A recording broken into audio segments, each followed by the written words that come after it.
हम सब ने देखा कि किस तरह से चंडीगढ़ के चुनाव में साफ साफ था कि 20 वोट इंडिया गठबंधन के थे, 16 वोट बीजेपी के थे।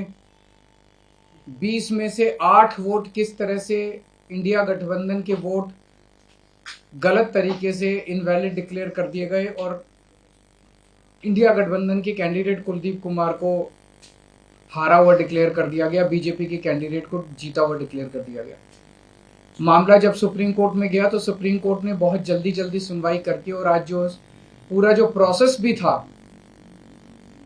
किस तरह से माननीय सुप्रीम कोर्ट ने सारे बैलेट पेपर मंगाए अपने पास, बैलेट पेपर खुद देखे और आज रिजल्ट डिक्लेयर कर दिया।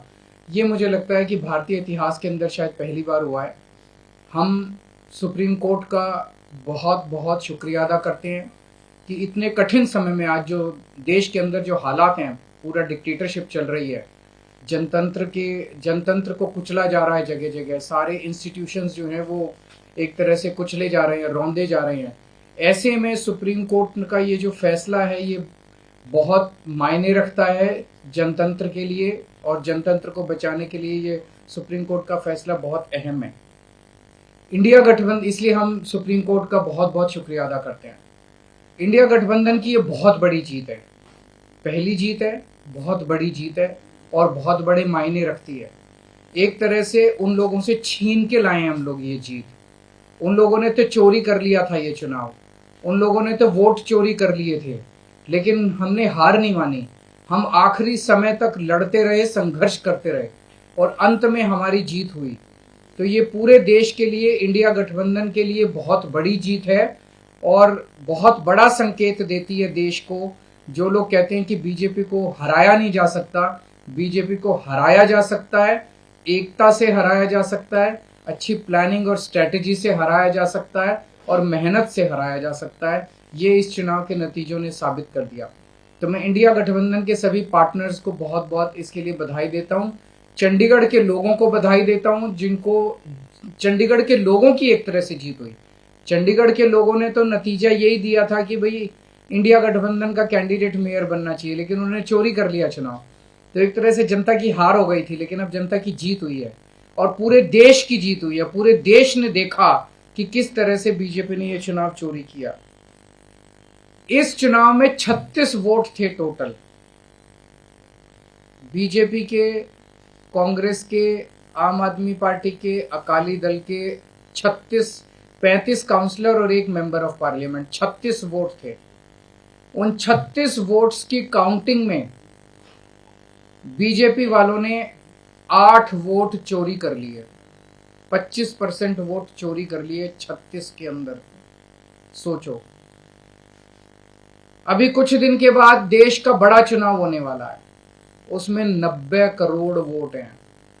अगर ये 36 वोट में से 25% वोट चोरी कर सकते हैं, 90 करोड़ वोटों में ये कितने वोटों की चोरी करेंगे, सोच के भी रूह कांप उठती है, रोंगटे खड़े हो जाते हैं। सुनते तो थे कि बीजेपी वाले गड़बड़ करते हैं, सुनते तो थे कि बीजेपी वाले बदमाशी करते हैं, वोटों की चोरी करते हैं, पर कभी कभी मन कर सबूत नहीं था, निकल के नहीं आता था। आज कैमरे के सामने सबूत आ गए, रंगे हाथों पकड़े गए हैं बीजेपी वाले। कि ये तो कहते हैं ना, जब पाप का घड़ा भर जाता है तो फिर ऊपर वाला अपनी झाड़ू चलाता है। गीता में भी लिखा है, जब यदा यदा ही धर्मस्य ग्लानिर्भवति भारत। इसमें ऐसा नहीं कि कोई भगवान वो लेते हैं, अवतार लेते हैं, भगवान अपने तरीके से इस तरह से करते हैं। इनकी किस्मत खराब थी कि चंडीगढ़ के चुनाव के वक्त सीसीटीवी कैमरे लगे हुए थे और सीसीटीवी कैमरों के अंदर इनका सारा का सारा रंगे हाथों ये लोग पकड़े गए, सारा इनका कुकर्म पकड़ा गया।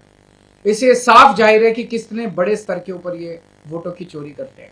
अब बड़ा मसला ये है, पूरे देश को सोचना पड़ेगा कि अगर जनतंत्र नहीं बचेगा तो कुछ नहीं बचेगा। आज जितनी कॉन्फिडेंस के साथ ये कह रहे हैं 370 सीट आएंगी, 370 सीट आएंगी, एक तरह से देश के लोगों को चैलेंज कर रहे हैं ये लोग कि तुम्हारे वोट की जरूरत नहीं है हम लोगों को, हमारी तो आ रही है 370 सीट। तुम्हारे वोट की जरूरत नहीं है हम लोगों को, हमारी तो आ रही है 370 सीट। अगर उन्हें इतना कॉन्फिडेंस है 370 सीट का, कहां से आ रहा है ये कॉन्फिडेंस? कुछ तो गड़बड़ कर रखी है इन्होंने। और जिस देश, अगर किसी देश के अंदर चुनाव के पहले पार्टियां साफ साफ कहना चालू कर दे हमें वोट की जरूरत नहीं है, हमें लोगों की जरूरत नहीं है, उस देश के अंदर फिर जनतंत्र बहुत बड़ा खतरे में है। पूरे देश को मिलके 140 करोड़ लोगों को मिलके जनतंत्र को बचाना पड़ेगा। इससे ये भी साफ है ये लोग चुनाव जीतते नहीं हैं, ये लोग चुनाव चोरी करते हैं। आज ये पूरे प्रकरण ने, चंडीगढ़ के पूरे चुनाव ने इन लोगों को बेनकाब करके पूरे देश के अंदर बेनकाब कर दिया। इन लोगों ने दूध का दूध और पानी का पानी हो गया। मैं फिर से एक बार इंडिया गठबंधन को बहुत बहुत बधाई देता हूँ और माननीय सुप्रीम कोर्ट को बहुत बहुत शुक्रिया अदा करता हूँ। अगर एक दो क्वेश्चन आपके हैं तो वो भी एक बड़ी चीज है कि इनका पूरा षड्यंत्र क्या था, कि षड्यंत्र था कि हमारे अब पार्षदों को तोड़ेंगे। ये चुनाव, जैसा मैंने कहा कि पहले तो पूरी कोशिश करते हैं ईवीएम में धांधली कर दो, इसमें धांधली कर दो, किसी भी तरह से चुनाव जीत, अगर हार जाएं तो फिर ये काउंसलर्स को तोड़ना चालू कर देते हैं, एमएलए को तोड़ना चालू कर देते हैं, सरकारें गिरानी चालू कर देते हैं, ईडी लगा देते हैं, सीबीआई लगा देते हैं, पैसे की गड्डियां फेंकते हैं उनकी तरफ, सब तरह से तोड़ने की कोशिश करते हैं। ये जनतंत्र थोड़ी है। अगर आम आदमी पार्टी कांग्रेस मिल जाए तो बीजेपी को हरा सकते हैं। मैंने अभी यही बोला, और क्या पंजाब में भी आप इस पर ये मैंने बोला कि किस तरह से अगर हम सारे लोग इकट्ठे हो जाएं, इंडिया गठबंधन के इस चुनाव ने एक बहुत बड़ा मैसेज दिया है। जो लोग कहते हैं कि बीजेपी को हराया नहीं जा सकता, बीजेपी को हराया जा सकता है अगर हम संगठित हो जाएं, एक हो जाएं, स्ट्रैटेजी से काम करें और मेहनत करें, हम बीजेपी को हरा सकते हैं। हमने ये चुनाव में हरा के दिखाया है। नहीं, वो स्ट्रैटेजी जीतने की स्ट्रैटेजी है, आप उसमें चिंता मत करो, उसमें जीतेंगे। अभी कई सारे राउंड्स ऑफ डिस्कशन हो चुके हैं और काफी अंतिम स्टेज पे बाकी चीजें पहुंच चुकी है। बहुत जल्दी अनाउंस होगा उनके साथ गठबंधन। बाकी सारी चीजों पे बात हो रही है, बाकी सारे स्टेट्स में बात हो रही है और कई सारे राउंड्स ऑफ डिस्कशन हो गए हैं।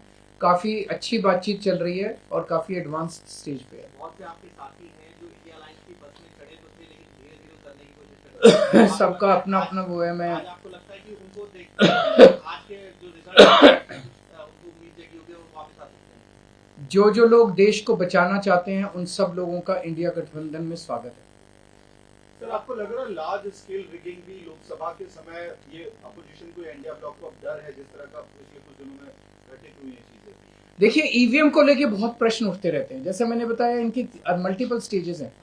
पहले तो ये चुनाव में गड़बड़ करते हैं, तरह तरह की गड़बड़ी करते हैं, वोटर लिस्ट गड़बड़ कर देते हैं, ईवीएम के अंदर गड़बड़ी की बहुत सारी शिकायतें और बहुत सारे वो आए हैं, लेकिन उसके ऊपर कभी भी इन लोगों ने जनता का विश्वास जीतने के लिए ईवीएम के गड़बड़ी जो आरोप लगे उसको इन्होंने जनता का विश्वास स्ट्रेंथन नहीं किया।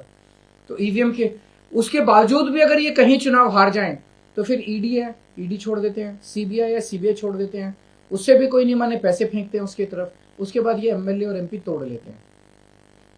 इस तरह से जनतंत्र मल्टीपल लेवल पे अब खतरे में है और जनतंत्र सबसे इंपॉर्टेंट है देश के अंदर।